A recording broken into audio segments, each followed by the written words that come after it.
140년 전 한 남자가 살아있는 코끼리에게 전기를 흘렸습니다. 카메라 앞에서, 수백 명의 관중 앞에서. 그 남자의 이름은 토머스 에디슨. 그런데 이 사람이 왜 이런 짓을 했을까요? 그리고 그 전기를 만든 사람, 끝내 이긴 사람은 따로 있었습니다. 그 사람은 세상을 밝혔지만 정작 자기 방은 끝까지 어두웠습니다. 오늘 그 이야기를 해드리겠습니다. 끝까지 들으시면 지금 AI 전쟁이 왜 이 이야기와 똑같은지 소름 돋으실 겁니다. 이 시대의 에디슨은 쉽게 말해 그 시절의 일론 머스크였습니다. 발명품을 쏟아내고 투자자를 끌어모으고 신문 한 면을 장식하는 사람. 그는 직류, 영어로 DC 방식으로 뉴욕시 전체에 전기를 공급하고 있었습니다. 직류가 뭐냐고요? 쉽게 말해 배터리처럼 전기가 한 방향으로만 흐르는 방식입니다. 단순하고 안정적이죠? 에디슨은 이 방식으로 뉴욕 맨해튼에 발전소를 세우고 집집마다 전선을 연결했습니다. 그야말로 세상을 바꾼 혁신이었습니다. 문제는 하나였습니다. 직류는 멀리 보낼 수가 없었습니다. 전기를 1에서 2km 보내면 이미 절반이 날아가 버렸으니까요. 그래서 에디슨은 뉴욕 전역에 발전소를 수십 개씩 세워야 했습니다. 비용이 어마어마했죠. 그런데 이때 한 남자가 나타납니다. 니콜라 테슬라. 세르비아 출신의 이민자. 영어도 어색하고 돈도 없고 백도 없었습니다. 주머니에 든 거라곤 추천서 한 장과 머릿속 설계도뿐이었습니다. 하지만 그 머릿속에는 완전히 다른 전기 세상이 들어있었죠. 테슬라가 들고 온 건 교류 AC였습니다. 교류는 전기가 출렁이는 파도처럼 방향을 바꾸면서 흐르는 방식입니다. 이 방식은 전압을 자유롭게 높이고 낮출 수 있어서 직류와 달리 수백 킬로미터 밖까지 전기를 거의 손실 없이 보낼 수 있었습니다. 한마디로 발전소 하나로 도시 전체를 먹일 수 있었습니다. 에디슨도 처음엔 테슬라를 자기 회사에서 일하게 했습니다. 그런데 테슬라가 교류 시스템을 들고 오자 에디슨은 딱 잘라 말했습니다.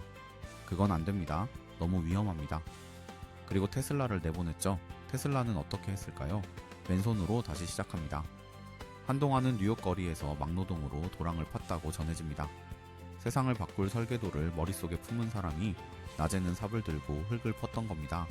그러다 조지 웨스팅하우스라는 사업가를 찾아갑니다. 웨스팅하우스는 테슬라의 교류 특허를 사들이고 함께 에디슨에게 정면 도전합니다. 이것이 역사가 전류전쟁이라고 부르는 싸움의 시작이었습니다. 진짜 문제는 지금부터였습니다. 에디슨은 기술로 지고 있다는 걸 알았습니다. 교류가 더 효율적이라는 사실은 수치로 명확했으니까요. 그런데 에디슨은 포기하지 않았습니다. 대신 다른 전략을 꺼냅니다. 교류는 위험합니다. 사람을 죽일 수 있습니다. 공포 마케팅의 시작이었습니다. 에디슨은 조수들을 시켜 전국의 신문사에 편지를 보냈습니다. 교류의 위험성을 경고하는 내용이었죠. 그리고 직접 시연회를 열었습니다. 개를 데려와서 교류 전기를 흘렸습니다. 개가 죽었습니다. 관중이 경악했습니다. 에디슨은 말했습니다. 저게 교류입니다. 이번엔 고양이, 다음엔 소, 그 다음엔 말이었습니다. 행성 궤도를 계산하진 못했지만 이 분야에선 정말 철저했습니다. 세상에서 가장 똑똑한 발명가가 동물 감전 시연에 이토록 집착하고 있었으니까요. 그런데 에디슨은 여기서 멈추지 않았습니다. 뉴욕 코니아일랜드, 서커스단에서 사육사를 공격해 문제가 된 코끼리가 한 마리 있었습니다. 그 코끼리를 처형해야 하는 상황이 됐습니다. 에디슨의 팀이 손을 들었습니다. 우리가 하겠습니다. 1903년 1월 4일 수백 명의 관중이 모였습니다. 카메라가 돌아가기 시작했습니다. 톱시의 발에 전극이 연결됐습니다. 스위치가 켜집니다. 톱시가 쓰러집니다. 에디슨의 팀은 그 영상을 엘렉트로큐팅 언 엘리펀트, 코끼리 감전사라는 제목으로 전국에 배포했습니다. 이게 교류입니다. 저 전기를 여러분 집에 끌어드리겠습니까? 그 영상은 실제로 지금도 인터넷에서 볼 수 있습니다. 여러분이 그 자리에 있었다면 어떠셨을 것 같으세요?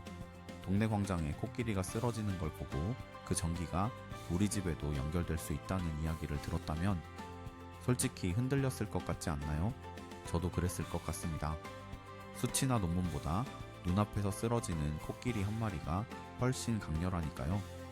우리는 이성보다 눈으로 먼저 판단하는 동물입니다. 에디슨의 공포 마케팅은 효과가 있었습니다. 하지만 기술의 현실은 감출 수가 없었습니다. 세계 만국박람회. 이 박람회는 당시 세계 최대의 행사였습니다. 미국 전역에서 수백만 명이 몰려올 예정이었고 그 박람회장 전체에 전기를 공급하는 업체를 뽑는 입찰이 열렸습니다. 에디슨은 자신 있었습니다. 자신의 직류 시스템으로 수주하겠다고 나섰죠. 그런데 가격을 보니 웨스팅하우스의 교류 방식이 훨씬 쌌습니다. 거의 절반 수준이었습니다. 박람회 주최 측은 웨스팅하우스를 선택했습니다. 에디슨은 발전기를 빌려주는 것조차 거부했습니다.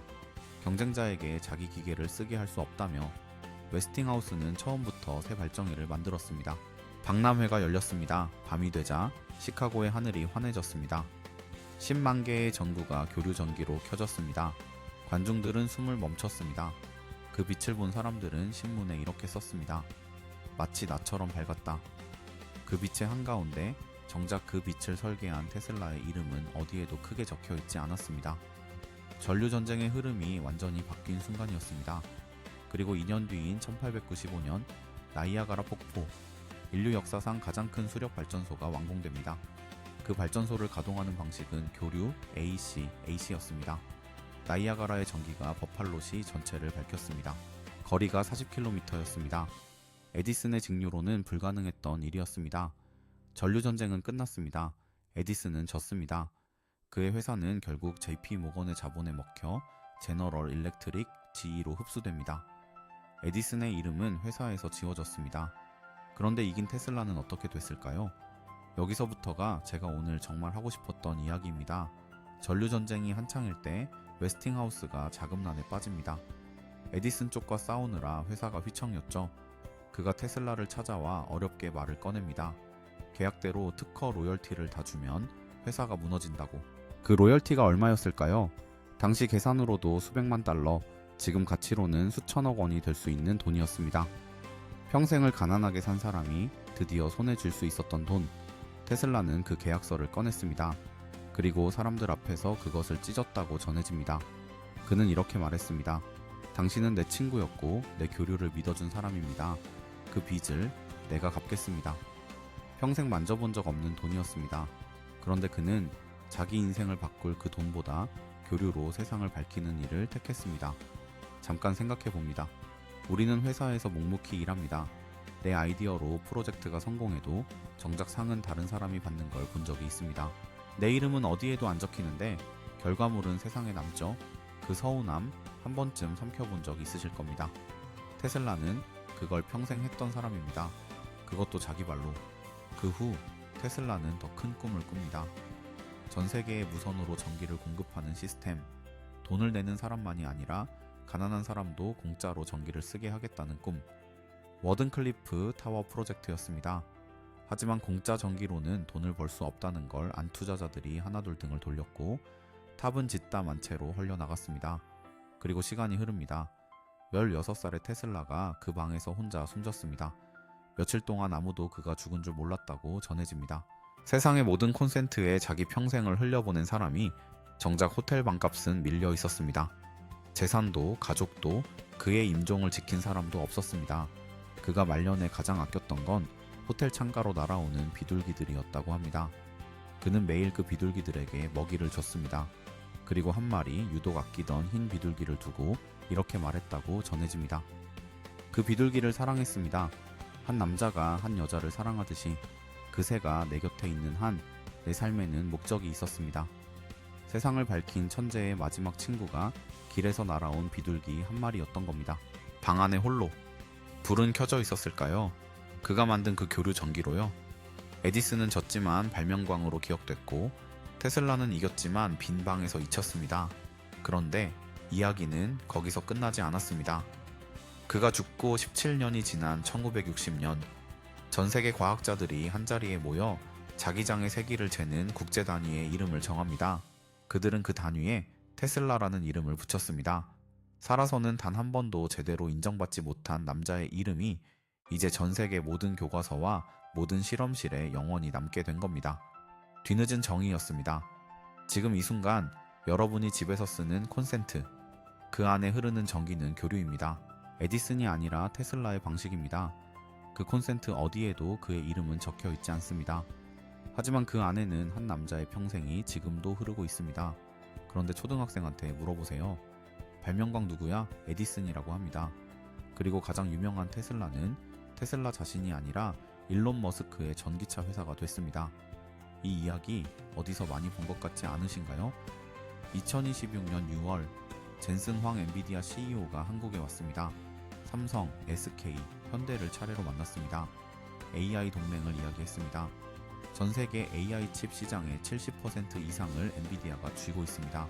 엔비디아의 쿠다, 튜다 플랫폼 위에서 전 세계의 AI 개발자들이 일을 합니다. 이것이 무슨 뜻인지 아시겠나요? AI 표준을 쥔 자가 모든 것을 가져갑니다. 1880년대에 에디슨이 전기 표준을 쥐고 모든 것을 가져가려 했던 것처럼요. 그런데 지금 오픈소스 진영이 도전하고 있습니다. 구글, 메타, 여러 스타트업들이 엔비디아에 의존하지 않는 AI 시스템을 만들려 합니다. 1880년대의 테슬라처럼 더 효율적인 방식을 들고 나타난 겁니다. 한국 기업들은 지금 선택 앞에 서 있습니다. 에디슨 진영에 줄을 설 것인가, 테슬라 진영에 줄을 설 것인가, 아니면 에디슨처럼 자신이 표준을 만들려는 도전을 할 것인가. 140년 전 이 선택이 틀린 쪽은 역사에서 지워졌습니다. 기술이 맞아도 표준 싸움에서 지면 아무 의미가 없었습니다. 그리고 기술이 틀려도 공포와 자본과 브랜드로 오래 버텼습니다. 지금 여러분의 회사는, 여러분의 직업은 어느 전류 위에 서 있나요? 에디슨은 말했습니다. 나는 실패한 게 아닙니다. 안 되는 방법 1만 가지를 발견한 겁니다. 멋진 말입니다. 하지만 그 1만 가지 안에 테슬라를 인정하는 것도 있었다면 어땠을까요? 테슬라는 죽기 전에 이런 말을 남겼습니다. 현재는 그들의 것이지만 미래는 내 것이다. 140년이 지난 지금 그 말은 맞았습니다. 다만 그는 그 미래를 끝내 자기 눈으로 보지 못했습니다. 오늘 우리가 기억할 건 둘 중 누가 이겼느냐가 아닐지도 모릅니다. 에디슨의 실행력과 테슬라의 통찰을 동시에 가지려는 것, 그리고 내 곁에서 묵묵히 일하는 누군가의 이름을 한 번이라도 불러주는 것, 그게 우리 시대가 요구하는 것이니까요. 오늘 밤 여러분의 커리어와 사업을 한번 돌아보세요. 지금 서 있는 표준이 과연 10년 뒤에도 살아있을 것인지, 그리고 나는 에디슨처럼 지금의 표준을 지키는 사람인지, 테슬라처럼 다음 표준을 만들어가는 사람인지, 혹시 오늘 하루 누군가의 콘센트가 되어 묵묵히 빛을 보낸 건 아닌지, 이런 이야기가 더 있습니다. 다음 영상에서 또 뵙겠습니다. 현재는 그들의 것이지만 미래는 당신의 것입니다.